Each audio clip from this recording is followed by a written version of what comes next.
स्वागतम नौजवानों। आपने बारबुडा ट्रायंगल के बारे में जरूर सुना होगा, जहां कई विमान जहाज गायब हो गए थे और उनके आज तक कोई पता नहीं चल पाया। इसलिए बारबुडा ट्रायंगल आज भी एक बहुत बड़ा अनसॉल्व मिस्ट्री बन के रह गया है। क्या आप लोग जानते हैं भारत में भी एक ऐसी ही जगह है जिसे बारबुडा ट्रायंगल कहा जाता है? तो जानते हैं कहाँ है ये जगह और इसका राज क्या है। मयूरभंज में अमड्डा एयरफील्ड को उड़ीसा का बारमुडा ट्रायंगल माना जाता है। ये ट्रायंगल खास करके 3 छोर में बटा हुआ है।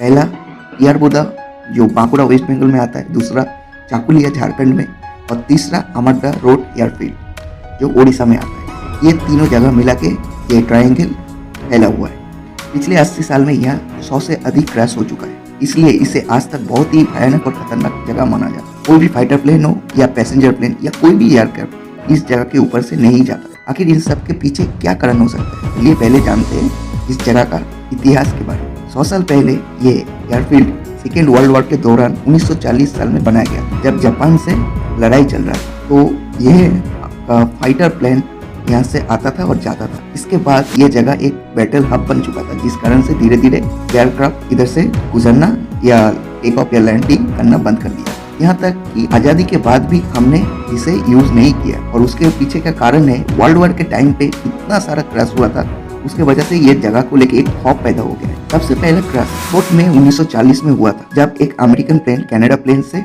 हवा में ही टकरा गया था और उस क्रैश में 4 क्रू मेंबर्स का जान गया। अगला क्रैश उसके 3 दिन बाद 7 मई को हुआ था, जब एक अमेरिकन प्लेन टेक ऑफ के 20 मिनट बाद ही अपने आप ही क्रैश हो गए थे, जिसमें 10 लोग मारे गए थे। उसके बाद 30 मई को एक और क्रैश हुआ, फिर 28 अक्टूबर को एक और, फिर 26 जुलाई 1945 को ब्रिटिश रॉयल एयरफोर्स 2 क्रैश हुए, जिसमें 14 लोग मारे गए। और भी कई क्रैश हुए थे बे ऑफ बंगाल में, लेकिन कितने क्रैश हुए उसका कोई रिकॉर्ड हमारे पास नहीं है। इसका कारण है वॉर के टाइम पे सीक्रेट मिशंस भी होते थे और मिलिट्री इंफॉर्मेशन को छुपाने के लिए, सीक्रेट रखने के लिए ये इंफॉर्मेशन पब्लिक नहीं होता। लेकिन यह तो बस अभी शुरुआत। फिर आई बर्मा ऑपरेशन और चाइना हैम्प ऑपरेशन, जिन्होंने तबाही मचा दी थी। ये ऑपरेशन में मिलिट्री सप्लाई होता था और यही जगह को route of graveyard of airfield कहा जाता था। 4 में से एक पायलट जो इधर से गुजरता था वो मारा जाता। लगभग 594 एयरक्राफ्ट गायब हुए थे और उसमें से 1660 क्रू मेंबर्स कम से कम मारे गए। आज भी प्लेन का मलबा मेघालय और अरुणाचल प्रदेश के पहाड़ों में मिला जाता। आपने इतना तो सब जान लिया, अब चलिए जानते इन सब के पीछे का कारण। सबसे पहले चलते हैं ऑफिशियल रिपोर्ट्स पर।